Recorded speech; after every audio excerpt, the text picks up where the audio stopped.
So, thank you all for coming to my bite-sized session.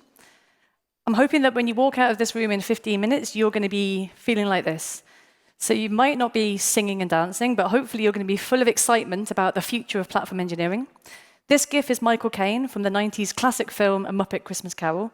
If you don't know the story, the character that he's playing is called Ebenezer Scrooge.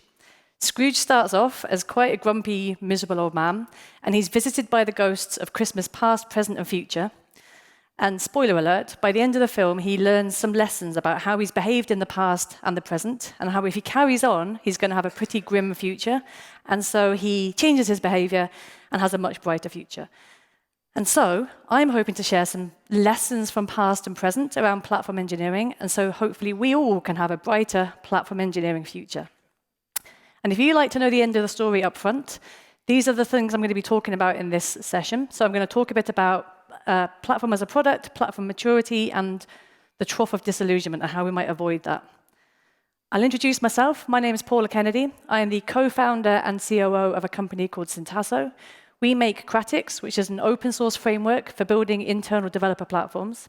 I'm also a CNCF ambassador and a team topologies advocate, and I do a bunch of other stuff as well.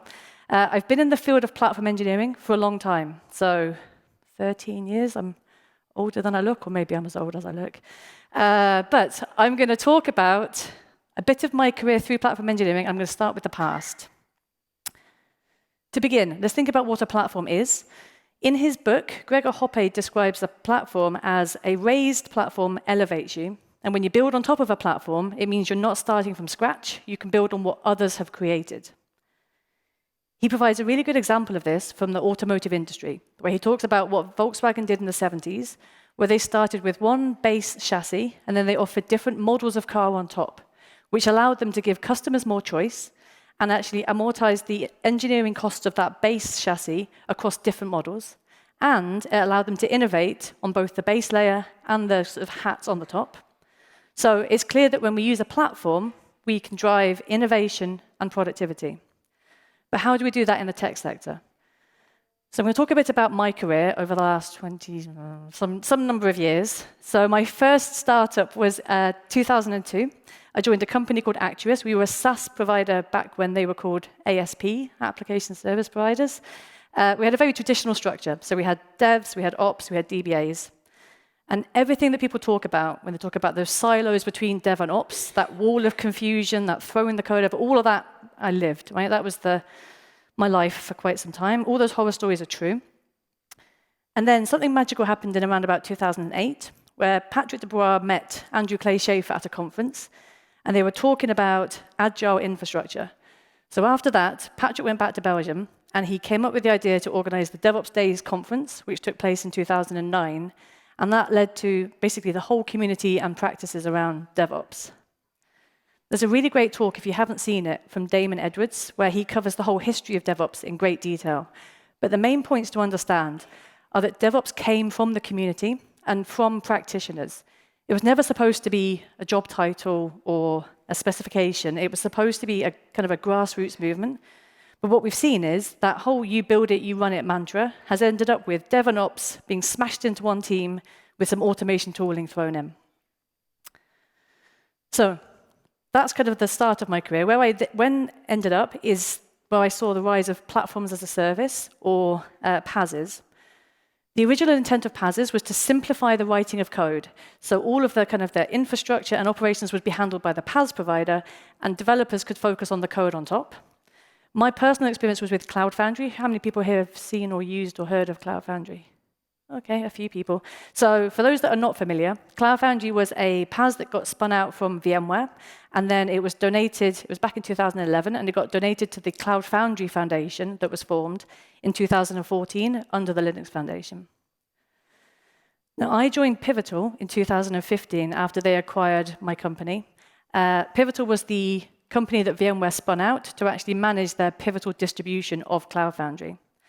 During my time at Pivotal, our head of R&D, Onsi Fakuri, came up with this Cloud Foundry haiku, which was, here is my source code, run it on the cloud for me, I do not care how.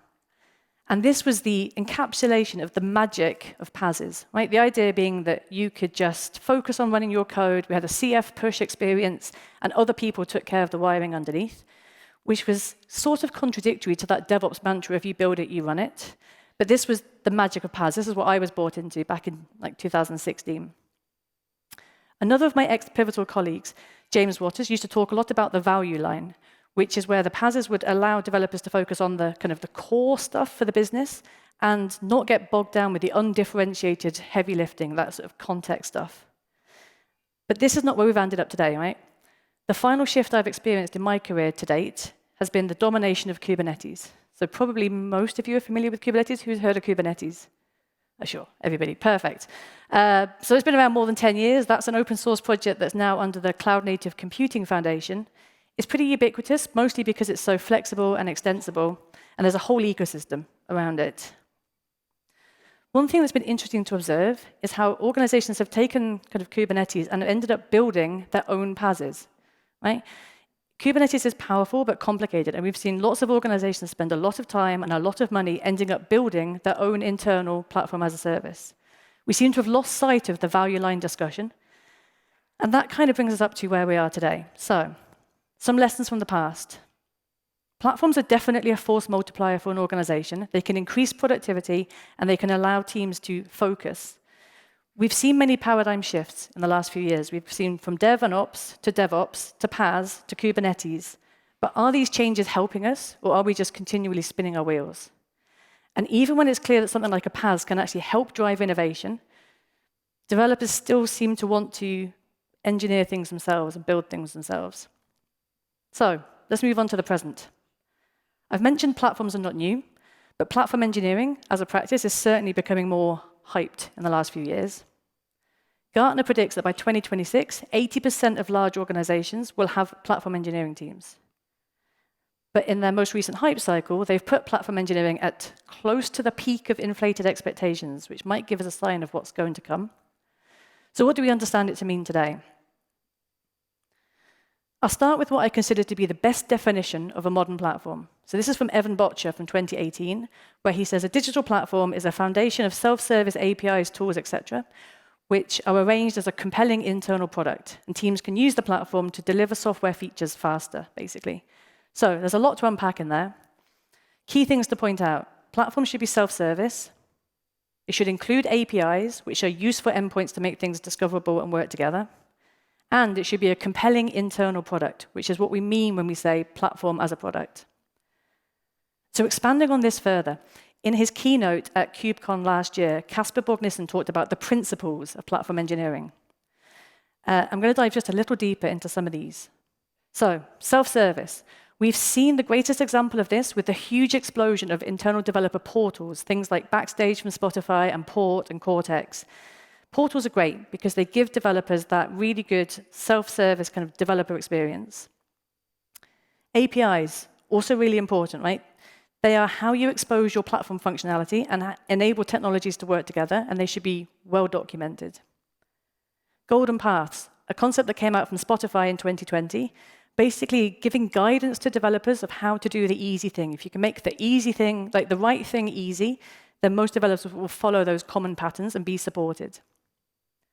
Modularity.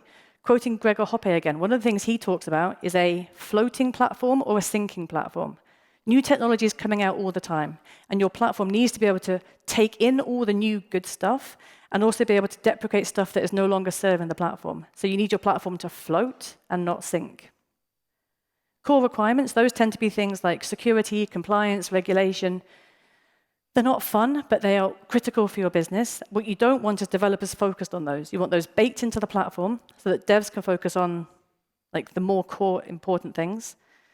My favorite principle, this is me being narcissistic and quoting myself, but this is how I think of platform as a product, right? It's just as simple and as complicated as applying a product mindset and product management practices to your internal platform. And what I want to add into the mix, all these principles are great, but by trying to build a good platform, we're putting a heck of a lot of load onto the platform teams and onto platform engineers. So one thing we think about, at least in my team, is how to do what we call platform democratization or multiplayer mode. How can you allow others to contribute into the platform so that all the work isn't just on the platform team? But these all sound great, right? All these principles sound great. Let's do a reality check. Where I've worked with companies in the past, these are not widely adopted, some of these principles, right? We are still doing similar things where we take a team, we rename it to be the platform engineering team, but the work stays the same, and they're not making any changes. They're not bringing in a product manager or doing product management practices. So we're not actually learning many lessons from the past. So some lessons from present. We've seen that platform engineering is popular, but there's quite a lot of hype. We've seen thought leaders and practitioners are defining some principles of what good looks like, but we've also seen it potentially being at the peak of the inflated expectations. So what's going to come next? Well, maybe it should look like this. So I don't want to talk about AI too much because I haven't got a crystal ball. I don't know what's going to happen with it. I think one thing we all understand is AI is not going anywhere. Probably what we're going to expect is this huge avalanche of code coming at us, right? People are vibe coding and whatever. Does our platform help us do that safely and securely? Right? That's one thing to consider. But I'm going to skip past AI, and I want to talk about the DORA report from last year. So the DORA State of DevOps report, which is now part of Google, has been published for the last 10 years. In the last one, 2024, there was a whole section around platform engineering. The report found that 89% of respondents are using a platform, which means the Gartner prediction has already come true. It also found that the platform is having a positive organizational impact by increasing performance by 6% and teams and individuals by 10% and 8% respectively. But it also found some other interesting data. It found that internal platforms are not helping with software reliability. They're finding that software delivery throughput is actually reduced, and software delivery stability has also decreased. So why is that? Right? Does that mean we should just ditch the idea of platform engineering altogether? The data's not clear, but I was lucky to see Nathan Harvey, who's one of the authors of the report. He spoke at Platform Engineering Day in Salt Lake City last year. He had some ideas. One is that when people have brought in an internal platform, there's a pre-existing condition of software stability, but the platform wasn't brought in to solve that problem. It was brought in for other reasons, and therefore just having the platform doesn't solve an underlying condition. He also talked about the fact that platforms don't always have good observability tools or good metrics or good tools for testing or good guardrails. A couple more hypotheses that I have for some of these reasons. At QCon San Francisco, Courtney Nash talked about automation complacency, where because we think more and more code is being automated, we're checking it less. So maybe we're putting less good code onto our platform. And I came up with a new term, trademark here, platform complacency, where if the internal platform is being built by a team that we can see across the office, maybe we're trusting that platform a bit more, or we're trusting our colleagues that if we throw something in there, they'll fix it, because we know the people that build it, so we'll just throw more stuff into that platform. And you might have your own ideas about why we're seeing some of these issues, so it'd be interesting to chat afterwards. But these could be why we're heading towards this trough of disillusionment.